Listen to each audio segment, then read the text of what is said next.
The Lotus Club didn't just pulse. It breathed. Black marble floors gleamed like wet obsidian under bleeding red neons. Smoke curled from mouths trading secrets worth more than blood. In booth 13 deepest shadow, best view Seung-jae sat motionless. 32. Korean. King of Koreatown's invisible empire. Suit blacker than sin. Eyes that never blinked first. Tonight the air tasted like copper and fear.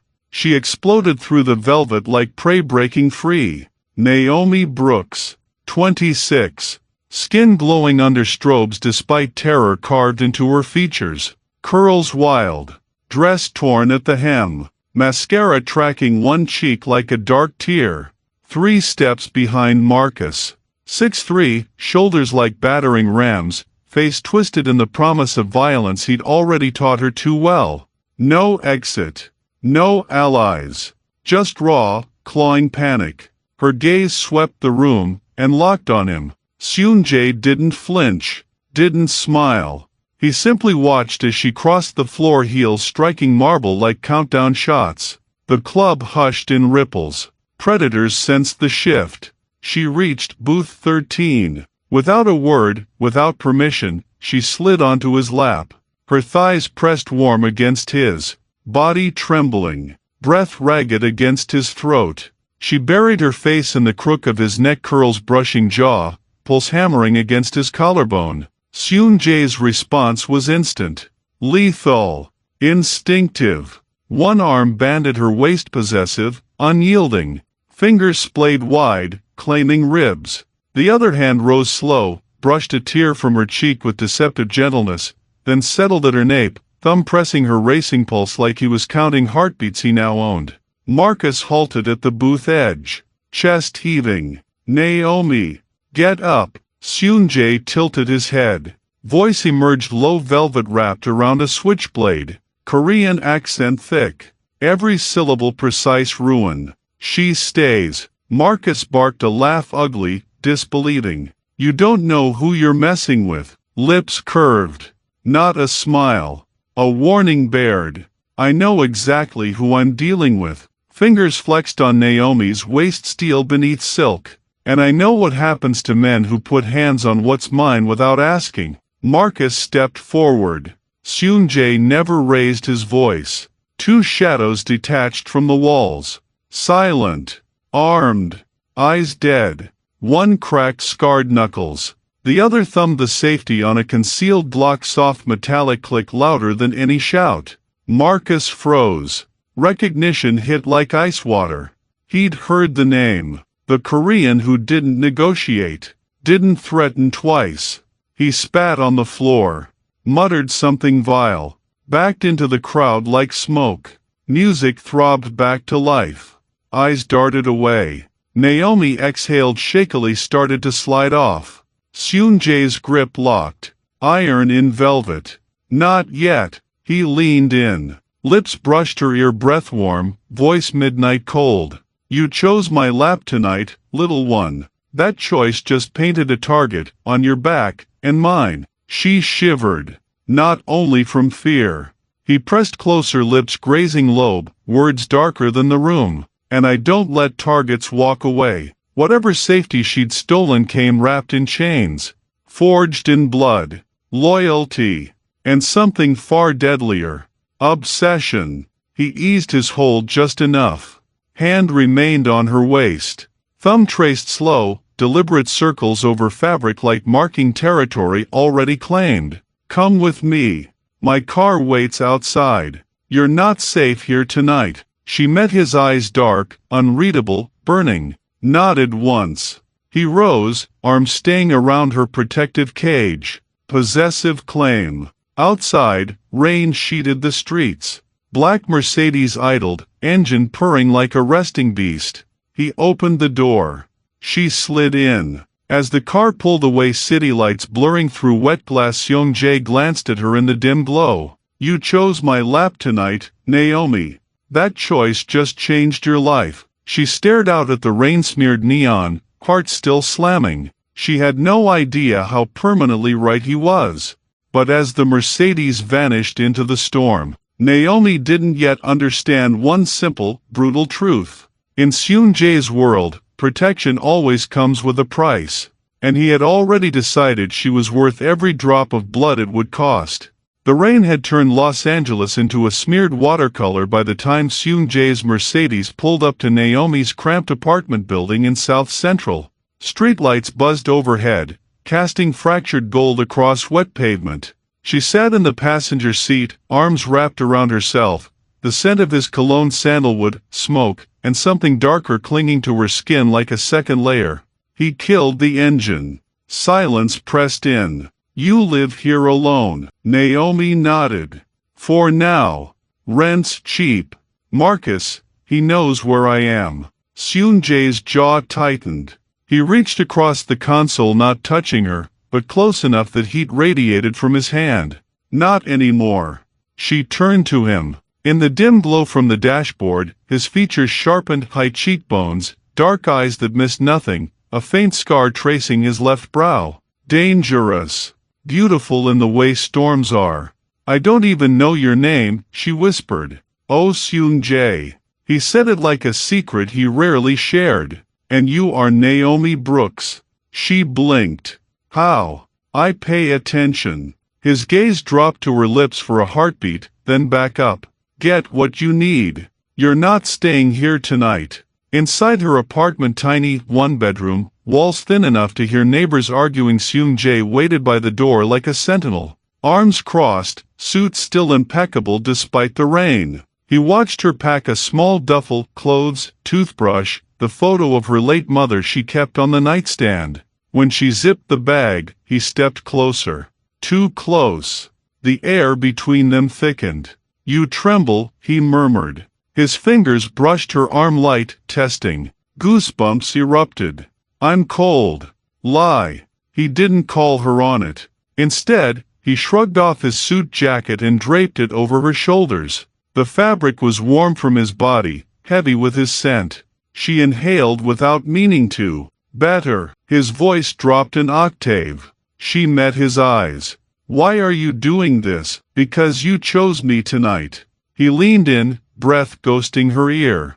And I don't let choices like that go unanswered. Her pulse hammered. She could feel the heat of him, the solid wall of his chest inches away. One step, and she'd be pressed against him again like in the club, but without the excuse of fear.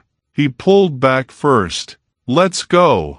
They drove in silence to his penthouse in Koreatown, a sleek high-rise overlooking the city like it owned it. The elevator ride up was tortured, mirrored walls reflecting them side by side, his hand brushing hers when the car jolted.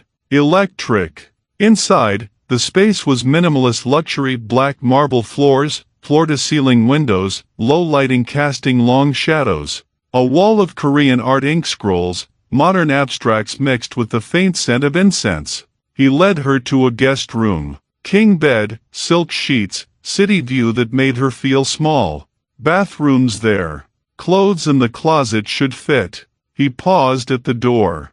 If you need anything, my room is across the hall. The way he said anything lingered like smoke. She showered until the water ran cold, trying to wash away the night. But when she stepped out in one of his oversized shirts, black silk, falling to mid-thigh, Seung-jae was waiting in the living room with two steaming bowls. Kimchi jjigae, he said. Eat. You look like you haven't in days. She sat across from him at the low table. He poured her tea, green, fragrant. Their fingers brushed when she took the cup. Neither pulled away immediately. They ate in quiet at first. Then he spoke. My mother was like you once. His voice was rough. Trapped. Afraid. My father, he thought control meant bruises. I watched it. Swore I'd never be him. Naomi's spoon paused. But you're a monster in other ways. He met her eyes. The family business isn't clean, but I protect what's mine. Always. The word mine hung between them. She set the spoon down. And what am I to you? He leaned forward. Elbows on the table, gaze intense. A choice I didn't expect, but one I want to keep. Heat pooled low in her belly. She shifted, thighs pressing together under the table. He noticed. His foot nudged hers, deliberate, slow. "Tell me to stop." She didn't. Instead, she whispered, "What if I don't want you to?" The air crackled. Seung-jae rose slowly, rounded the table, stopped behind her chair. His hands settled on her shoulders, thumbs tracing slow circles over silk. She tilted her head back, exposing her throat. He bent. Lips hovered at her ear. Breath warm. Voice darker than the room. "Careful, Jagia. I don't do gentle." The Korean endearment rolled off his tongue like dark honey. His breath scorched across her throat like a brand. One hand slid down her arm, fingers intertwining with hers, lifting her hand to his mouth. He pressed a kiss to her knuckles, soft, then firmer, teeth grazing skin. She gasped. He turned her chair to face him, stepped between her legs. The shirt rode up her thighs. His gaze darkened, tracing the exposed skin. "You smell like my soap," he murmured. "Like me." Possessive satisfaction in his tone. Her hands found his waist, fingers curling into his shirt. "Then make it true." He groaned low, guttural. Cupped her face. Thumb brushed her lower lip. "Not tonight." "You're still shaking from him." Disappointment and relief warred inside her. "But soon." He leaned in, lips brushing hers, not a kiss, a promise. "When it's only want, not fear." He pulled back, helped her stand, walked her to the guest room door. At the threshold, he stopped, pressed her against the frame, gentle but unyielding. His body caged hers without touching fully. "Sleep," he whispered. "Dream of me." His hand slid to her hip, squeezing once hard enough to leave the imprint of fingers. Then he released her. The door clicked shut behind her. Naomi leaned against it, heart thundering, body aching. Across the hall, Seung-jae's phone buzzed. A text from one of his men. Marcus sent another message, threatening her again. Seung-jae's eyes turned cold. He dialed. Voice flat.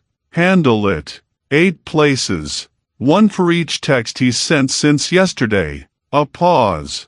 Then, "Yes, boss." He ended the call. Stared at her closed door. No one would touch her again. Not without paying in blood. As Naomi drifted into uneasy sleep, wrapped in his shirt and his scent, she didn't know that across the city, Marcus's screams were just beginning. And Seung-jae? He was already planning the next move, one that would bind her to him forever. Morning light sliced through the penthouse blinds like silver blades, painting stripes across black silk sheets. Naomi woke slowly, body heavy with unfamiliar safety. The guest room smelled of him, sandalwood lingering on the pillow she'd hugged in sleep, the oversized shirt twisted around her thighs. She stretched, fabric sliding higher, and froze at the memory of last night, his thumb on her lip, his body caging hers at the door, the promise in his whisper. "Not tonight." When it's only want, not fear. Her core clenched at the thought. She found him in the kitchen, shirt sleeves rolled to forearms corded with muscle, tattoos peeking from under crisp white cuffs, a coiled dragon on one wrist, Korean script she couldn't read on the other. He was pouring coffee, movements precise, almost ritualistic. "Good morning," he said without turning. Voice low, rough from lack of sleep. She padded barefoot across cool marble. "You didn't sleep." He glanced over his shoulder. Eyes dark, shadowed. "Habit." She slid onto a barstool. The shirt rode up again. She tugged it down self-consciously. His gaze followed the motion, slow, deliberate, before returning to her face. "Hungry?"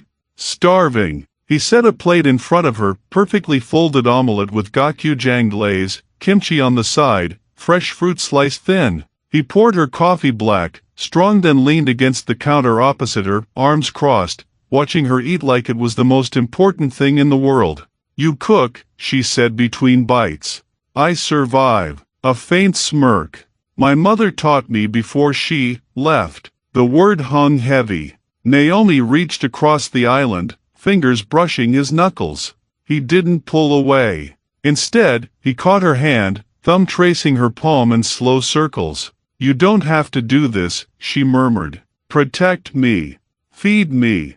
Let me stay. His grip tightened just enough. I want to. Heat bloomed under his touch. She swallowed. What happens when Marcus comes back? Seung-jae's expression darkened. He won't. She searched his face. What did you do?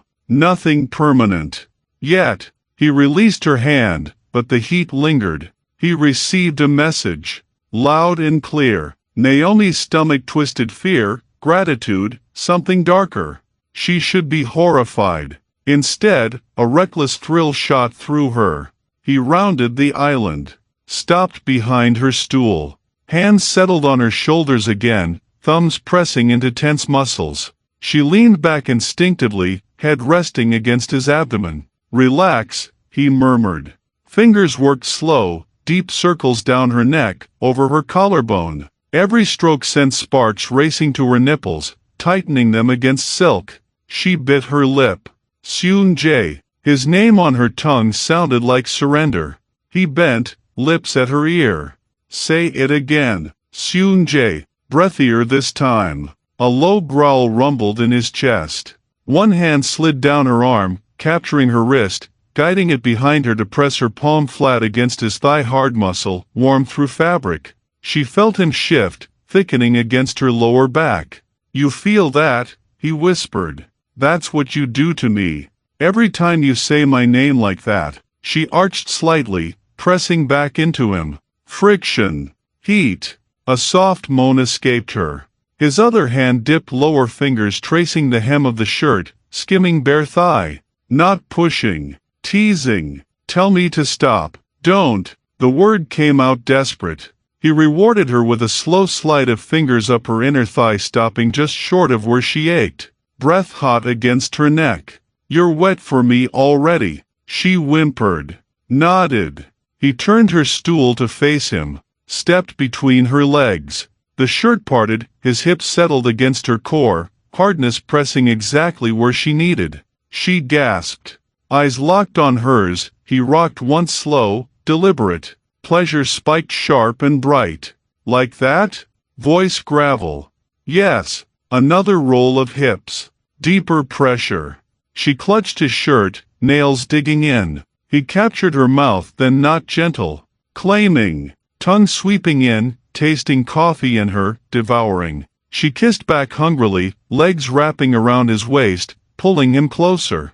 His hands gripped her hips, lifting her slightly onto the counter edge so he could grind harder, rhythm building. She broke the kiss, panting. Bedroom. Please. He stilled. Forehead pressed to hers. Not yet. She whined in protest. He kissed her again slower, deeper, then pulled back. When I take you, Naomi, it won't be on a counter because you're running on adrenaline. It'll be because you choose me. All of me. No fear. No escape. She searched his eyes. Saw the restraint. The hunger. The promise. She nodded, breathless. Soon. Soon, he echoed.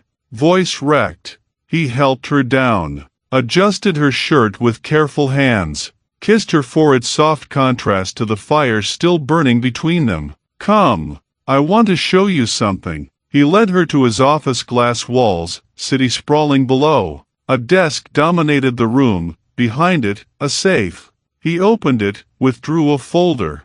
These are the restaurants I own legally. 3 in Koreatown, 1 downtown. I need someone to manage the front-end operations. Someone smart. Someone I trust. She stared at the papers. Me? You. He stepped closer. You mentioned business administration classes. Finish your degree. Run them. Build something clean. Tears pricked her eyes. Why? Because I see you, Naomi.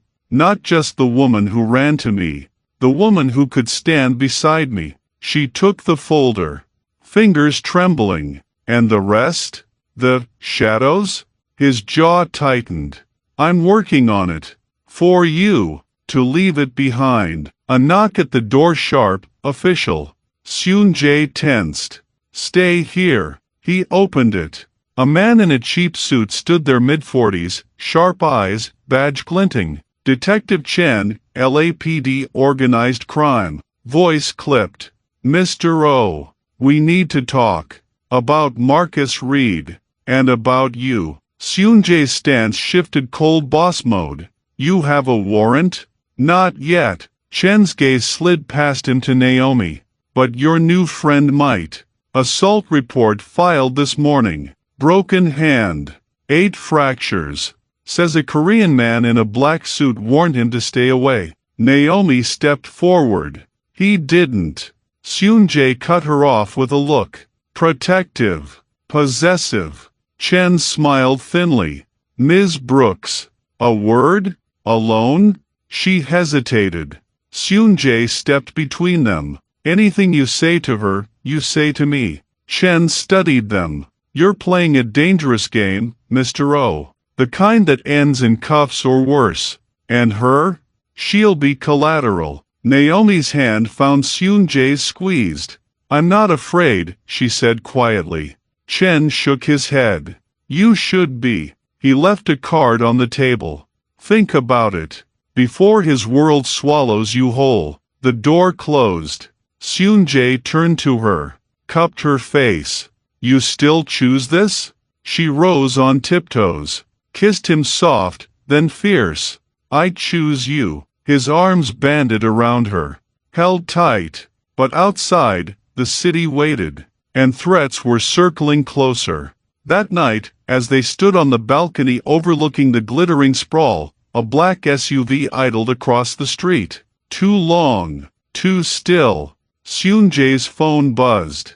A text from his second-in-command rival crew asking questions about the new woman. They want leverage. He deleted it. Pulled Naomi against his chest. She felt his heartbeat steady, but faster than usual. What's wrong? She whispered. He kissed her temple. Nothing you need to worry about. Lie. Because in his world, leverage meant blood. And they were coming for hers. As the city lights blurred below them, Naomi pressed closer to the man who'd become her shield, unaware that the shadows were already moving. And the next strike would test everything they'd started to build. The black SUV lingered across the street for 3 nights straight. Naomi noticed at first same tinted windows, same low rumble of the engine idling too long under sodium streetlights. Each time she glanced down from the penthouse balcony, it was there, patient as a shark circling blood in the water. Seung-jae never mentioned it, but she saw the way his shoulders tensed when his phone lit up after dark, the way he stepped onto the balcony alone, speaking in clipped Korean before ending the call with a quiet curse. She didn't ask. Not yet. By the 4th night, the tension between them had thickened into something almost unbearable. Every touch carried weight. Now his hand on her lower back when they walked through the apartment, her fingers lingering on his wrist when she passed him coffee, the way their bodies gravitated toward each other without words. The promise from the kitchen counter still burned between them soon, but soon felt further away with every shadow that moved outside. Then Marcus reappeared. It started with a delivery to the restaurant she now managed, Seung-jae's flagship spot in Koreatown, all sleek blackwood and ambient lanterns. A plain brown box arrived during the lunch rush, addressed to Naomi Brooks C/00 Seung-jae. No return address. She opened it in the back office. Inside, a single Polaroid of her sleeping in the penthouse guest room taken through the window, timestamped 2 nights ago. Pinned to the photo was a lock of her own hair, cut clean, and a handwritten note in Marcus's jagged scrawl. You think a rich Korean thug can keep you? I know where you sleep. Come home, or I come get you. Her hand shook so badly the photo fluttered to the floor. Seung-jae found her there minutes later kneeling, staring at the lock of hair like it was poison. He didn't speak at first, just crouched, picked up the photo, studied it with lethal calm. Then he stood, pulled out his phone, and made one call. Warehouse on Alameda. Now. Voice flat. Bring everything. He hung up. Looked at her. You're coming with me. She shook her head. No. This is my mess. It stopped being your mess the moment you sat on my lap. He cupped her face, thumb brushing her cheek. You're mine to protect. And I protect what's mine. The warehouse was a cavern of concrete and rust on the edge of the industrial district, lights flickering, air thick with oil and old blood. Seung-jae's men waited outside, 4 of them, armed, faces blank. Inside, Marcus was already there, bound to a metal chair in the center of the empty space, one eye swollen shut, lip split. He'd been worked over, but not broken. Not yet. Seung-jae walked in slowly, Naomi at his side. She hadn't wanted to come, but he'd insisted. You need to see what I am, he'd said quietly in the car. All of it. Marcus lifted his head when they entered. Spat blood onto the floor. You're dead, man. You and your little bitch. Seung-jae moved like liquid shadow. One fist cracked across Marcus's jaw, precise, controlled. The sound echoed. Speak to her again, he said softly, and I take your tongue. Marcus laughed, wet, ragged. You think this scares her? She knows what you are. Monster. Naomi's stomach lurched. She stepped forward before she could stop herself. Marcus. Stop. He looked at her, eyes wild, desperate. Baby, come on. This guy's gonna get you killed. His enemies are already watching. You think you're safe in his fancy apartment? They'll use you to get to him. Seung-jae's hand settled on her shoulder, steady, possessive. Marcus kept going. I fucked up, yeah, but I never let anyone else touch you. He will. His world will. Naomi's voice cracked. You did let someone touch me. Every time your fist landed. Silence. Then Seung-jae spoke, quiet, deadly. You have one chance. Walk away.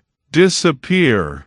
Never look for her again. Or I end this tonight. Marcus sneered. You won't kill me in front of her. Seung-jae's eyes never left Marcus. I won't have to. He nodded once. One of his men stepped forward, knife glinting. Not to kill. To carve. Marcus screamed before the blade even touched skin. Naomi turned away. Seung-jae pulled her against his chest, hand cradling the back of her head, shielding her from the sound. Minutes later, it stopped. Marcus was alive barely. Face bloodied, fingers broken again, a fresh warning carved shallow into his forearm. Mine. Seung-jae walked her out. The night air hit like ice. In the car, she was shaking. He drove in silence for blocks before speaking. I told you I'm not gentle. She stared out the window. I know. Do you regret choosing me? She turned to him, tears on her lashes, but voice steady. No, but I'm scared. He pulled over sharp, sudden. Killed the engine. Turned to her fully. Then leave. The words looked like they cost him. I'll make sure Marcus never finds you. Money, new city, new name. You walk away clean. Naomi studied him, the scar on his brow, the tension in his jaw, the way his hands gripped the wheel like it was the only thing keeping him grounded. She reached over, took his hand, placed it over her heart. I'm not leaving. His breath caught. She leaned in, kissed him slow, deep, tasting salt and blood and promise. When she pulled back, she whispered, but I need you to promise me something. Anything. Get out. For real. No more warehouses. No more knives. Build the clean life you showed me. With me. Seung-jae closed his eyes. Forehead pressed to hers. I'm already starting. He kissed her again, fiercer this time. Hands sliding into her hair, tilting her head, claiming every inch of her mouth like he was starving. When they broke apart, both breathing hard, he murmured against her lips. Marry me. The words hung in the dark car. Naomi's heart slammed. Not tonight, she whispered, echoing his own words from days ago. But soon. He smiled, small, real, rare. Soon. They drove back to the penthouse in silence, hands linked across the console. But as they pulled into the underground garage, Seung-jae's phone buzzed again. A photo from an unknown number, Naomi on the balcony 2 nights ago, same angle as the Polaroid. And a message. She's pretty. Be a shame if something happened to that face. Seung-jae deleted it. Jaw locked. He didn't tell her. Not yet. Because some wars weren't over. And the next one was coming straight for her. As they stepped into the elevator, Naomi leaned into him, believing the worst was behind them, while Seung-jae stared at his reflection in the mirrored wall, knowing the truth. The real danger wasn't Marcus anymore.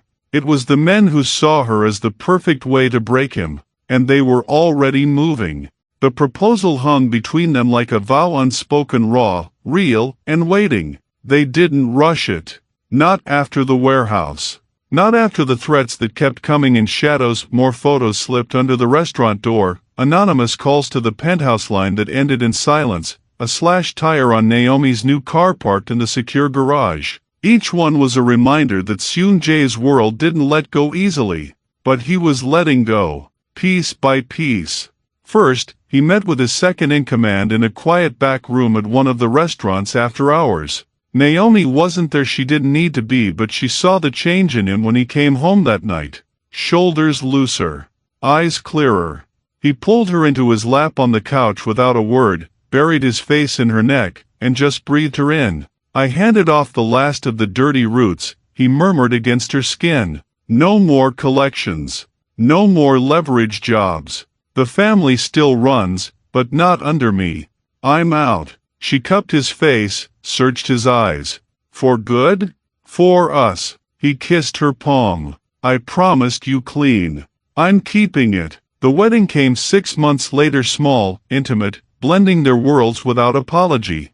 They chose a rooftop garden in Koreatown at dusk, string lights woven through trellises, hanbok-inspired details on her white dress, a subtle red sash at the waist, silk that caught the city glow, his black suit tailored sharp with a single red rose pin to the lapel. No large guest list, just his trusted lieutenant who now ran the legitimate side, a few restaurant managers who'd become friends, Detective Chen, who showed up anyway, badge off, expression grudging but quiet, and Naomi's cousin from out of state who cried the whole ceremony. When they said their vows under a sky turning indigo, Seung-jae spoke first, voice steady, accent thick with emotion. I was taught that love was weakness. That protection meant control. You showed me different. You sat on my lap in a room full of danger and chose trust instead of fear. I choose you every day since.